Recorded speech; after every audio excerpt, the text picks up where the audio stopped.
ಎಲ್ಲರಿಗೂ. ಹೇ ಮಂಜುಳಾ ಗೌರಿ ಚಾನಲ್ಗೆ ಎಲ್ಲರಿಗೂ ಸುಸ್ವಾಗತ.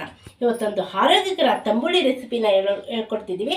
ಅದುವೇ ಒಂದೆಲಗ ತಂಬುಳಿ, ಒಂದೆಲಗ ಬ್ರಾಹ್ಮಿ ಅಂತ ಕೂಡ ಕರೀತಾರೆ. ಇದು ತುಂಬಾ ಆರೋಗ್ಯಕ್ಕೆ ಒಳ್ಳೆಯದು. ಈಗ ಅದಕ್ಕೆ ಏನೇನು ಬೇಕು ಅಂತ ನೋಡೋಣ.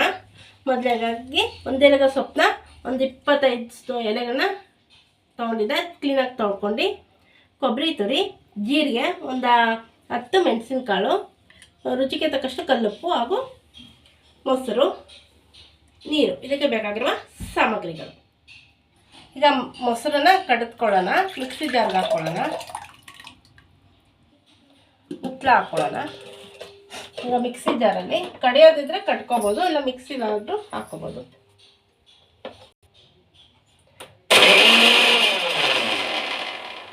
ಒಂದು ರೋಲ್ ಹಾಕ್ಕೊಂಡ್ರೆ ಸಾಕು. ಈಗ ಒಂದು ಬೌಲ್ಗೆ ಹಾಕ್ಕೊಳ್ಳೋಣ. ಈಗ ಅದೇ ಮಿಕ್ಸಿ ಜಾರ್ಗೆ ಕೊಬ್ಬರಿ ತುರಿ ಸೇರಿಸ್ಕೊಳ್ಳೋಣ, ಹಾಗೂ ಒಂದೆಲಗ, ರುಚಿಗೆ ತಕ್ಕಷ್ಟು ಕಲ್ಲುಪ್ಪು, ಜೀರಿಗೆ ಹಾಗೂ ಮೆಣಸಿನಕಾಳು. ಈಗ ರುಬ್ಕೊಳ್ಳೋಕ್ಕೆ ಸ್ವಲ್ಪ ನೀರು ಸೇರಿಸ್ಕೊಳ್ಳೋಣ. ಈಗ ಇದನ್ನು ರುಣ್ಣಿಗೆ ರುಬ್ಕೊಳ್ಳೋಣ. ನೋಡಿ, ರುಣ್ಣಿಗೆ ರುಬ್ಕೊಂಡಿದ್ದೆ. ಈಗ ಇದಕ್ಕೆ ಸೇರಿಸ್ಕೊಳ್ಳೋಣ.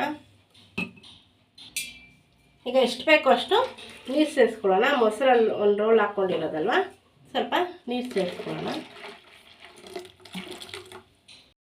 ಈಗ ಚೆನ್ನಾಗಿ ಮಿಕ್ಸ್ ಮಾಡ್ಕೊಳ್ಳೋಣ. ಈ ಬ್ರಾಹ್ಮಿ ಸೊಪ್ಪು ವಿಟಮಿನ್ B12, ಕ್ಯಾಲ್ಸಿಯಂ ಕೂಡ ಹೇರಳವಾಗಿದೆ. ಮತ್ತು ಇದು ಮೆದುಳಿನ ಚುರುಕಿಗೆ ಮತ್ತು ಜ್ಞಾಪಕ ಶಕ್ತಿಗೆ ತುಂಬಾ ಒಳ್ಳೆಯದು. ಅಜೀರ್ಣಕ್ಕೂ ಕೂಡ ಇದು ತುಂಬಾ ಒಳ್ಳೆಯದು ಅಂತಾರೆ.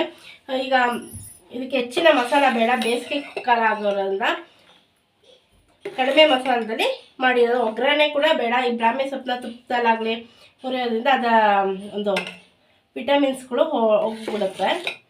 ಈಗ ಗ್ಯಾಸ್ ಸಮಸ್ಯೆ ಇರೋದ್ರಿಂದ ಒಲೆ ಸ್ಟವ್ ಅವಶ್ಯಕತೆಯೇ ಇಲ್ಲ. ನೋಡಿ ಎಷ್ಟು ಬೇಗನೆ ಈ ಬ್ರಾಹ್ಮಿಯ ತಂಬುಳಿ ರೆಸಿಪಿನ ಮಾಡ್ಕೋಬೋದು. ಈಗ ಟೇಸ್ಟ್ ಮಾಡಿ ನೋಡಿ ಹೇಳ್ತೀನಿ ಹೇಗಿದೆ ಅಂತ. ನೋಡಿ, ಇಷ್ಟು ಚೆನ್ನಾಗಿ ಬಂದಿದೆ. ಎಷ್ಟು ಬೇಕೋ ಅಷ್ಟು ಪ್ರಮಾಣದಲ್ಲಿ ನೀರು ಸೇರಿಸ್ಕೋಬೋದು. ಈಗ ಟೇಸ್ಟ್ ಮಾಡಿ ನೋಡಿ ಹೇಳ್ತೀನಿ ಹೇಗಿದೆ ಅಂತ. ಈಗ ಒಂದೆಲಗ ತಂಬುಳಿ ಟೇಸ್ಟ್ ಮಾಡಿ ನೋಡಿ ಹೇಳ್ತೀನಿ. ತುಂಬಾ ಚೆನ್ನಾಗಿದೆ. ಒಂದೆಲಗ ಹಾಕಿದೆ ಅಂತಲೇ ಗೊತ್ತಾಗಲ್ಲ, ಅಷ್ಟು ರುಚಿಯಾಗಿದೆ. ಈ ಬೇಸಿಗೆಯಲ್ಲಿ ಮಸಾಲ ಮುಕ್ತ ಆಹಾರಕ್ಕಿಂತ ಸಿಂಪಲ್ಲಾಗಿ ಈ ರೀತಿ ಒಂದೆಲಗ ತಂಬುಳಿ ಮಾಡ್ಕೋಬೋದು. ಇದು ತಂಪು ಕೂಡ ದೇಹಕ್ಕೆ. ಈಗ ಬೇಸಿಗೆ ಆಗೋ ಕಾಲ ಆಗೋದ್ರಿಂದ ತಂಪಿನ ಒಂದು ತಂಬುಳಿ ರೆಸಿಪಿನೇ ಕೂಡ ಆಗಿದೆ. ಗ್ಯಾಸ್ ಸಮಸ್ಯೆ ಇರೋದ್ರಿಂದ ಗ್ಯಾಸ್ ಒಲೆ ಸ್ಟವ್ ಅವಶ್ಯಕತೆ ಇಲ್ಲ, ಹಾಗೂ ಒಗ್ಗರಣೆ ಕೂಡ ಅವಶ್ಯಕತೆನಿಲ್ಲ.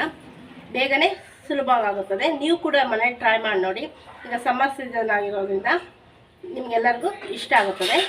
ಇದು ತೊದಲಕ್ಕೆ ಸಮಸ್ಯೆ ಇರೋರು ಕೂಡ ಈ ಬ್ರಾಹ್ಮಿ ಸೊಪ್ಪು ಉಪಯೋಗಿಸೋದ್ರಿಂದ ಸಮಸ್ಯೆ ಕೂಡ ನಿವಾರಣೆ ಆಗುತ್ತದೆ. ಈ ಒಂದೆಲಗ ಸೊಪ್ಪನ್ನ ಆಯುರ್ವೇದದಲ್ಲಿ ವಿವಿಧ ಬಗೆಯ ರೋಗಗಳಿಗೆ ಔಷಧಿಯಾಗಿ ಉಪಯೋಗಿಸ್ತಾರೆ.